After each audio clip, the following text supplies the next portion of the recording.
Filipenses capítulo 4, verso 1. Así que, hermanos míos amados y deseados, gozo y corona mía, estad firmes en el Señor, amados. Ruego a Evodia y a Síntique que sean de un mismo sentir en el Señor. Asimismo te ruego también a ti, compañero fiel, que ayudes a estas que combatieron juntamente conmigo en el Evangelio, con Clemente también y los demás colaboradores míos, cuyos nombres están en el libro de la vida. Regocijaos en el Señor siempre. Otra vez digo, regocijaos. Vuestra gentileza sea conocida de todos los hombres. El Señor está cerca. Por nada estéis afanosos, sino sean conocidas vuestras peticiones delante de Dios en toda oración y ruego, con acción de gracias. La paz de Dios, que sobrepasa todo entendimiento, guardará vuestros corazones y vuestros pensamientos en Cristo Jesús. Por lo demás, hermanos, todo lo que es verdadero, todo lo honesto, todo lo justo, todo lo puro, todo lo amable, todo lo que es de buen nombre, si hay virtud alguna, si hay algo digno de alabanza, en esto pensad. Lo que aprendisteis y recibisteis y oísteis y visteis en mí, esto haced, y el Dios de paz estará con vosotros.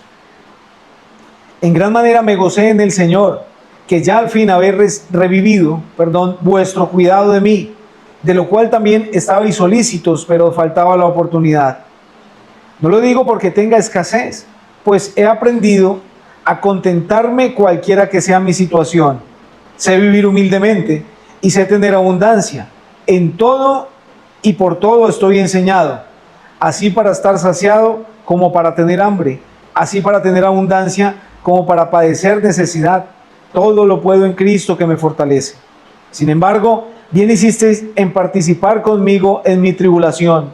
Y sabéis también vosotros, oh filipenses, que al principio de la predicación del Evangelio, cuando partí de Macedonia, ninguna iglesia participó conmigo en razón de dar y recibir, sino vosotros solos. Pues a una Tesalónica me enviasteis una y otra vez para mis necesidades. No es que busque dádivas, sino que busco fruto que abunde en vuestra cuenta. Pero todo lo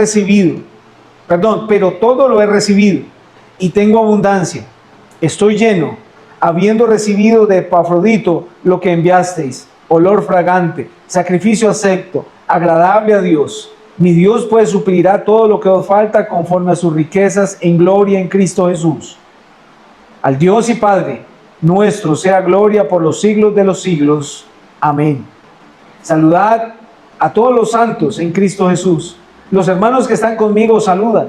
Todos los santos os saludan, y especialmente los de la casa de César. La gracia de nuestro Señor Jesucristo sea con todos vosotros. Amén. Mis hermanos, en este capítulo 4 vamos ya casi en la mitad del capítulo, en lo que hemos estudiado.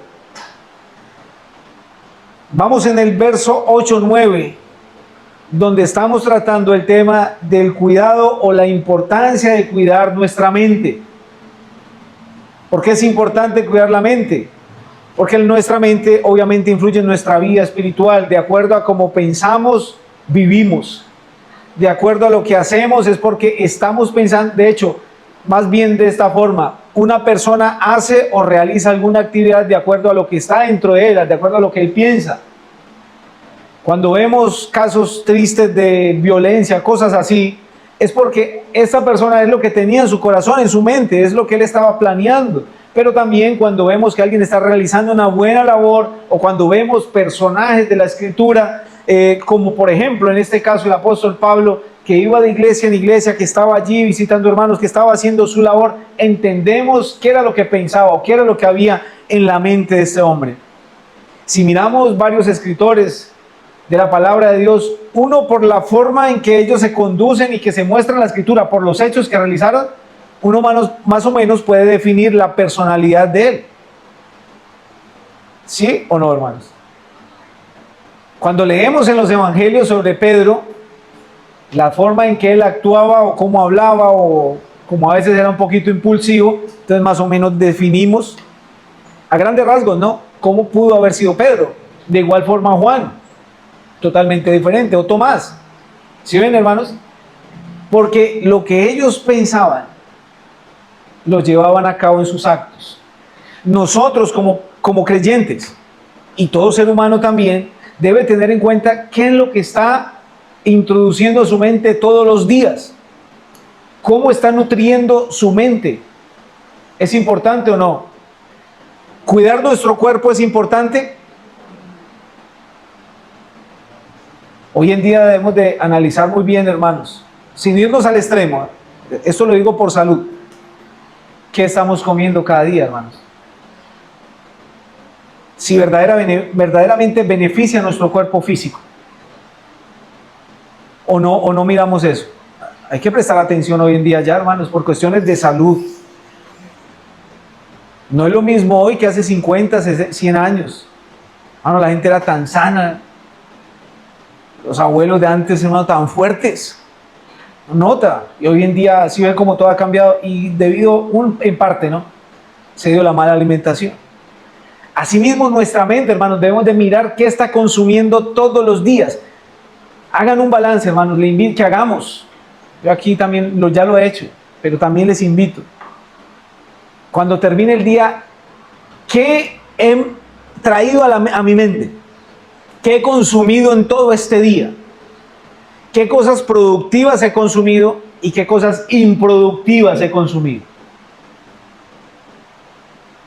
Y ahí nos podemos de pronto asombrar un poco y decir, yo no me había dado cuenta. Como cuando puedo decir, bueno, gracias al Señor estoy sacando mi tiempo para orar, para leer, para eso, pero no es suficiente. Necesito más. Amén. Listo. Cuidar la mente, importante. La pureza mental es importante porque lleva a la pureza espiritual. Aquí nos habla de varios aspectos. Todo lo honesto, todo lo verdadero, lo honesto, lo justo, lo puro, lo amable y lo de buen nombre. Alcanzamos a hablar todo lo verdadero, lo veraz, verídico, cierto, auténtico, evidente, efectivo, genuino. Eso es lo verdadero. Y hablamos de que esto se encuentra en el Padre, en el Hijo, en el Espíritu Santo y en la palabra de Dios. La fuente esencial de la verdad están ahí. No necesitamos ir a ningún otro lugar, a ninguna otra cosa. Hoy en día abundan las revelaciones, ¿no? Eso sí que hay. Encontrando el libro más antiguo de la Biblia, más que la Biblia, el libro que no sé, decodificado de no sé qué, y eso, mejor dicho, que eso tiene las revelaciones, lo último. Es tan antiguo que todavía no lo pueden descifrar. Y tienen muchas cosas hoy en día. El artefacto que no sé qué, y todo el mundo busca, bueno, ¿qué encierra eso? ¿Qué cosas nuevas trae? ¿Hay algo nuevo para mi vida? Sí. Y puede traer algún avance, tal vez. Pero la verdad pura la encontramos en la palabra de Dios. La encontramos en Dios, en su Hijo, en el Espíritu Santo, es ahí. Unos hermanos en cierta ocasión preguntaban bueno, ¿qué pasa con la iglesia en nuestros tiempos? A comparación de otros tiempos cuando la iglesia tenía más fervor, cuando la iglesia estaba más fervorosa en la predicación del evangelio, en el amor por los perdidos, en haciendo hasta fila para congregarse en ciertas etapas de la historia sucedió. Predicadores que cuando sabían que iban a compartir la palabra de Dios, y no estoy hablando de predicadores de esta nueva era que prometen cielo y tierra, no, estoy hablando de antaño. Y personas que viajaban de otras ciudades hasta en barco y tenían que dormir hasta en la calle para poder entrar a una reunión, escuchar la palabra de Dios. ¿Qué ha pasado entonces con nuestros tiempos? Que no se ve el mismo fervor, que el creyente pone por encima todo, cualquier cosa, una, otra, y de últimas está el Señor, si es que está. ¿Cuál es la diferencia? Entonces los hermanos debatían que por qué eso sucedía y no, que hay que buscar qué estrategias buscamos, qué hacemos. Hasta que alguien dijo, no hay una estrategia nueva, hermano. Buscar una estrategia sería lo peor, porque es lo que está plagando las congregaciones hoy en día. Cientos y cientos de estrategias, es una locura hoy en día, muchas congregaciones. No se puede decir ni que se está predicando el evangelio. Lo que debían de hacer era volver a la verdad, volver a la palabra. volver a los rudimentos de la Escritura, que son infranqueables. Y la iglesia inicialmente se reunía ¿a qué? Cuando la iglesia nació, ellos perseveraban ¿en qué? En la oración, en el estudio de la palabra, partiendo el pan y teniendo comunión unos con otros. Entonces los hermanos, en vez de ir a buscar una nueva estrategia, este otro hermano les sugirió: no, hermanos, la verdad está en la palabra de Dios. Echemos mano de lo que ya está, que es efectivo, y el Señor progresará la obra. De hecho, dice en la Escritura que el Señor añadía cada día los que habían de ser salvos. Él es el que hacía la obra. La iglesia hacía la parte, pero la parte importante la hacía el Señor cuando la iglesia hacía su parte. Hermanos, es importante nutrir nuestra vida con la Escritura. Lo verdadero se encuentra ahí, no hay que buscar más. Pero sigue diciendo, haciendo énfasis en el versículo 8, que vamos a leerlo nuevamente. Por lo demás, hermanos, todo lo verdadero, todo lo honesto, todo lo justo, todo lo puro, todo lo amable, todo lo que es de buen nombre, si hay virtud alguna, si hay algo digno de alabanza, en esto pensad. Ya hablamos de lo verdadero. Sigue entonces, ¿qué? Todo lo honesto. ¿Qué es lo honesto? Aquí el significado que da el verbo griego es digno de respeto o noble. Los creyentes deben de meditar en todo lo que merece admiración y adoración, es decir, mirar lo sagrado y no lo profano. Honesto también traduce que respeta los principios morales, que sigue lo que se considera de buenas costumbres, o que no hiere el pudor de los demás, que actúa con rectitud. Leímos que lo verdadero, lo honesto, lo puro, en esto pensar, ¿cierto, hermanos? O sea, que nuestra mente esté de continuo pensando en esto. Y si hablamos del honesto, quiere decir que nosotros debemos de estar pensando en las cosas honestas, en algo que no daña la moral. Miren, hermanos, hoy en día a ustedes les ha pasado como a mí, cuando le dicen: necesito un mecánico honesto, sin ofender al mecánico, ¿no? Porque no es solo el mecánico. Y uno ve que más de uno se rasca la cabeza. Un constructor, un oficial de construcción, hermano, recomiendo, usted tiene un oficial de construcción, pero que sea honesto. A uno le dicen: necesito tal, y uno, ya tiene la lista, pero que sea honesto, y la lista de una vez se reduce. Porque es difícil, hermanos. Es difícil cualquier profesión. Pero qué bueno cuando le dicen a uno: oiga, es que necesito un cierto servidor en cierta área y en su iglesia hay. Claro, yo se lo puedo recomendar con gusto. Es que a mí me gusta más que los cristianos. Si es mecánico, es cristiano, mejor. Diga, aunque mecánicos cristianos hay pocos, ¿no? Haciendo aquí como la lista. Pero sí conozco hermanos honestos y son mecánicos. Pero qué bueno cuando le dicen: no, es que yo prefiero que sea de la iglesia. Recomiéndelo. No le han dicho personas no cristianas: eso, en su iglesia no hay un abogado. Es que necesito. Y esos abogados, no todos, pero algunos más corruptos. Pero si usted me lo recomienda, de pronto en su iglesia puede haber uno. ¿Qué quiere decir esto, hermanos? Que el mundo carece de honestidad, de que no abunda, de que son pocos. Y qué bueno que esos pocos seamos nosotros. Qué bueno, hermanos, que primeramente entre nosotros se vea la honestidad, porque no podemos ser de apariencias. Y que las mismas personas, con nuestro ejemplo, puedan decir: esa persona es honesta. Pueden ser comunes y corrientes, ¿cierto? No son perfectos. Pero confío más en él, confío más en ella, que no en nosotros, que no sé. Algo tiene esa señora. No, es que es cristiana. Razón, por eso es que es diferente. Algo tiene ese señor. No, es que es cristiano. No, más bien yo prefiero que esta persona haga ese trabajo. Hermanos, debemos de ser honestos. La honestidad también tiene que ver con la integridad. Integridad también es como hacer el bien, a grandes rasgos una definición, o ser íntegro en todo momento, cuando no nos ven. Porque qué bueno es hacer lo correcto cuando nos ven, ¿no? Cuando nos ven, las devueltas, mire, 50,000, no, y yo pagué con uno de 10,000, qué pena, no, mire, devolvió más porque me estaban viendo, pero cuando no me están viendo, gloria a Dios. una bendición. No. ¿Cierto, hermano? No, no puede ser. Qué bueno que nos caractericemos por la honestidad. Timoteo, la primera carta a Timoteo, capítulo 3, verso 8 al 9, dice lo siguiente, hablando de los diáconos.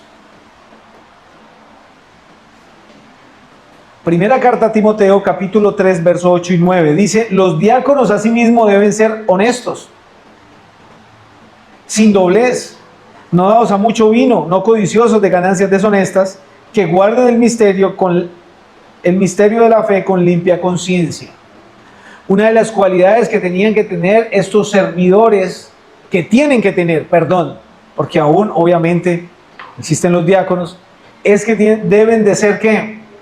Honestos, de confianza. Honestidad, hermanos. En esto pensad. Claro, debemos de pensar, rodearnos con personas honestas, pensar en ser honestos y actuar de la misma forma. No interesa, hermanos, si nos ven o no nos ven. De eso no depende la honestidad. Decía un conocido, bueno, hoy en día es conocido, muy conocido, japonés, Yokoi Kenji, que él una vez iba a cruzar el semáforo, estaba en la noche, allí en Japón, y no sé, pero no había nadie en la calle. O sea, es una calle sola, completamente, había solo un señor al otro lado. El semáforo estaba en verde y pues no podía pasar el peatón, pero él pasa, y cuando llega le pegan que regaño. Y cuando él lo mira, era el papá. No sé por qué pasa el semáforo solo. No, pero papá, esto está solo, no hay nadie, no hay un carro, no hay nadie. No importa, tiene que ser íntegro, usted sabe que aquí no se puede pasar un semáforo así. Dijo, pero papá, es que nadie me está viendo. Dijo, usted se está viendo. Bueno, yo también lo estoy viendo, pero usted se está viendo. Haga las cosas correctamente. Algo tan sencillo, ¿no? Un semáforo en Japón, no sé cómo será, cuando vaya ya les cuento. Pero, hermanos, por cosas tan sencillas se empieza a ser honesto. A veces los hijos, eso lo aprendí en el colegio, de llegar con un lápiz que no era mío. ¿Eso no les pasó? Nunca por casualidad llegaron con un lápiz, un lapicero, un borrador que no eran de ustedes. Mágicamente, no les pasó. A mí sí, muchas veces. Y gracias al Señor, mi madre nunca lo permitió. Bueno, uno va creciendo y listo, se sale las manos, pero ella siempre me lo impidió. Eso no es suyo y lo devuelve, punto. Pero mamá, es que no importa, no es suyo y lo devuelve. Mañana eso no llega acá a la casa. Porque lo que pasa al principio con un lápiz, que uno piensa que no, mañana es un celular, pasado mañana es una moto y después es un banco. Así han llegado los grandes delincuentes a formarse. Hermanos, a veces con cosas sencillas.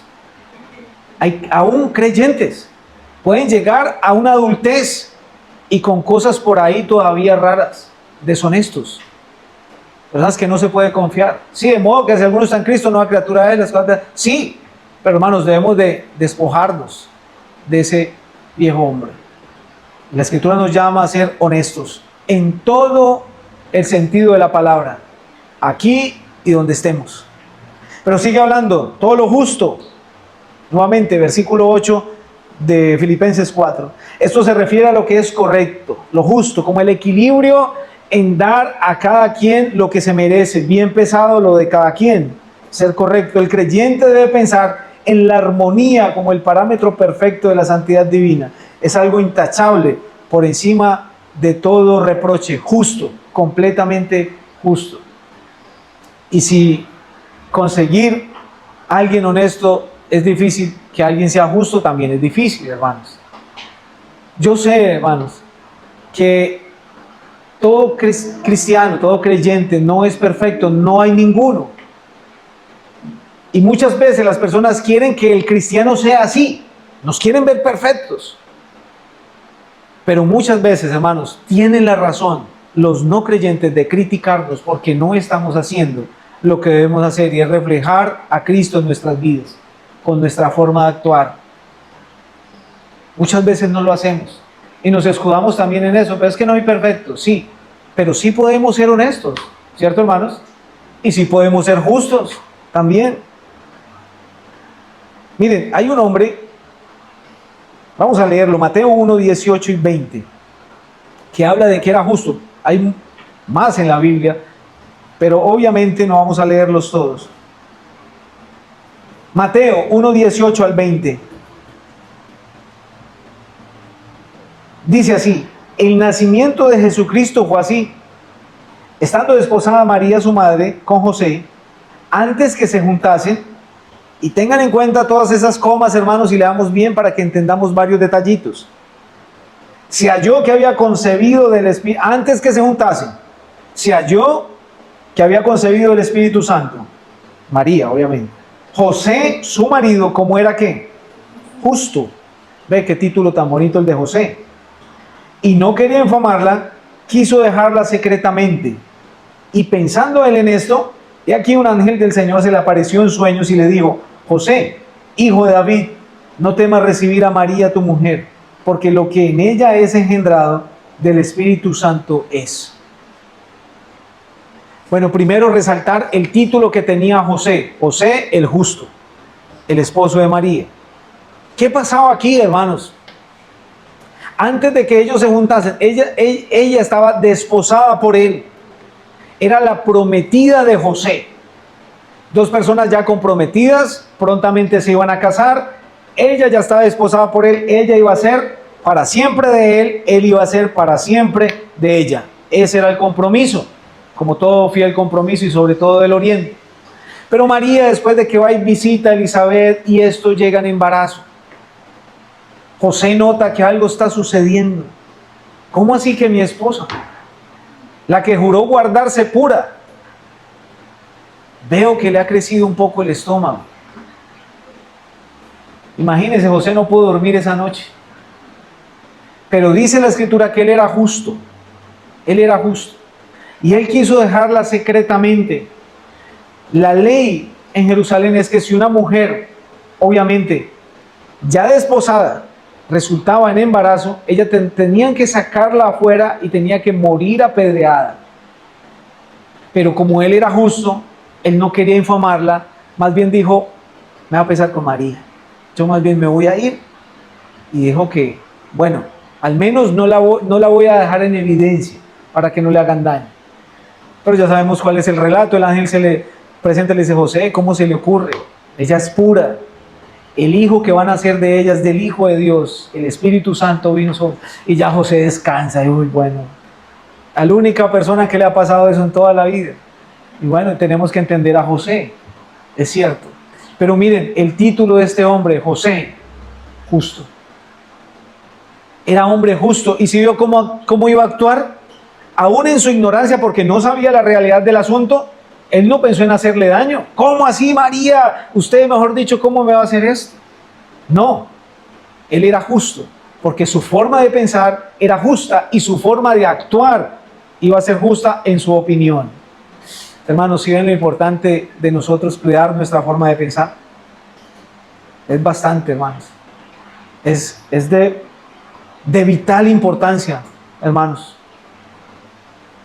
Así como pensamos, actuamos. Si llenamos nuestra mente del Señor, vamos a pensar como el Señor piensa y así vamos a actuar. Si llenamos nuestra mente del mundo, hermanos, vamos a actuar como el mundo actúa. Tengamos cuidado con esto. Todo lo puro, nuevamente, Filipenses 4:8. Todo lo puro.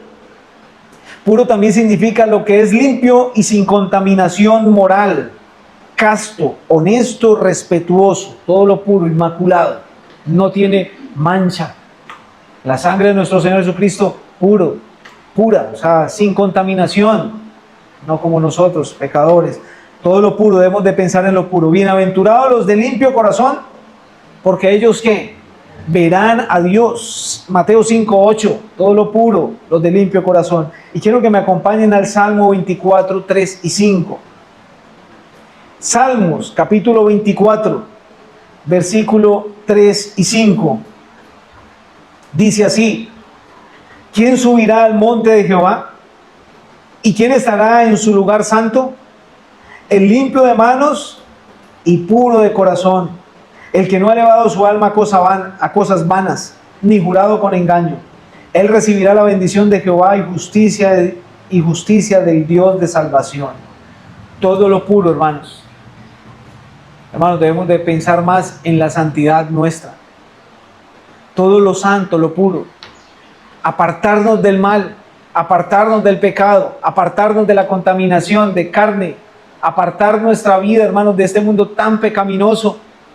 Todos los días, hermanos, tanto por todos los medios tecnológicos como por la sociedad que nos rodea, como por el sistema en el que vivimos, porque no es solo a través de un teléfono, es por todo lado. Estamos rodeados de maldad, hermanos, y a veces como creyentes no percibimos eso.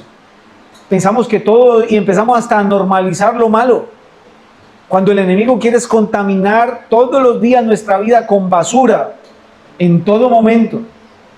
Y nosotros tenemos que, es todo lo contrario, limpiarnos, todo lo puro, hermanos. Pensar en esto, hermanos. Libres de contaminación espiritual.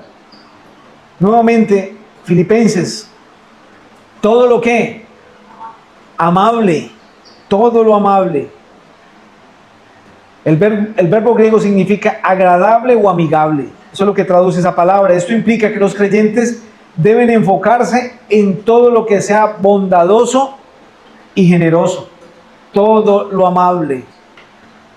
Santiago, capítulo 3, verso 17 y 18.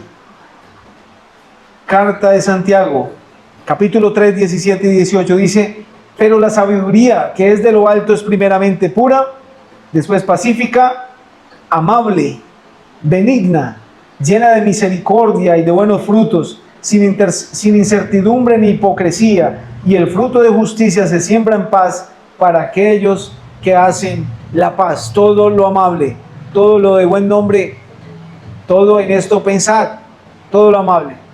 Hermanos, si nos gusta que nos traten de forma amable, ¿sí o no?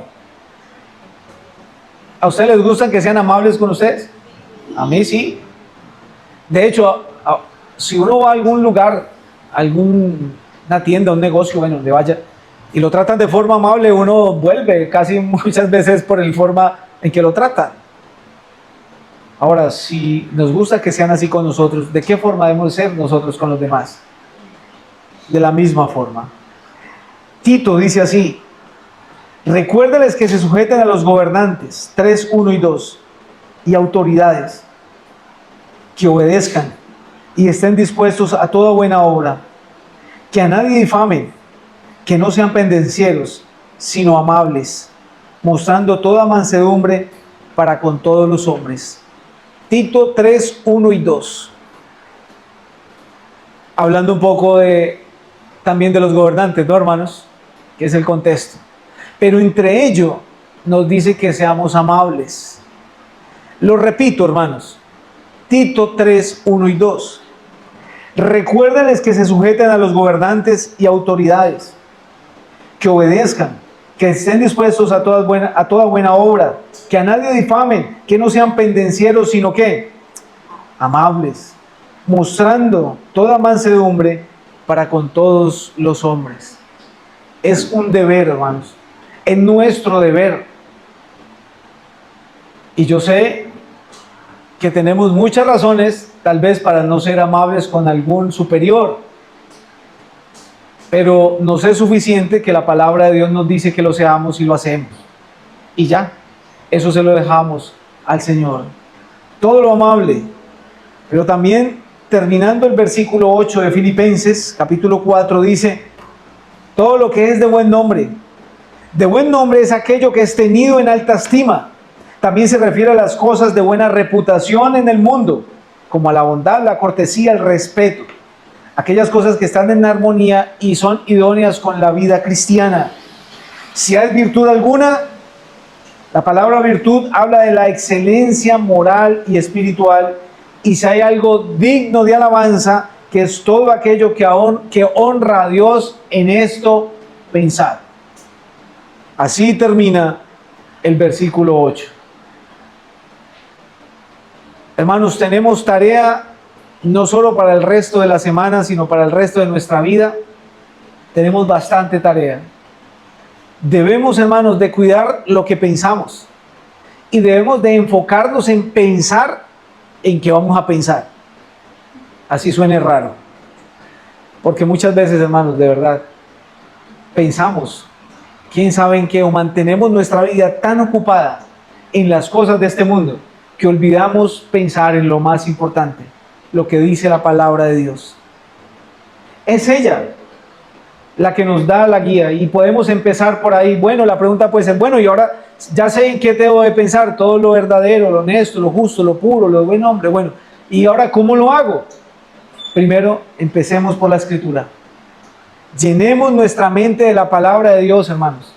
Llenemos nuestra vida de oración y vamos a empezar a pensar de una forma diferente y obviamente a actuar de una forma muy diferente, como el Señor quiere que actuemos. Amén.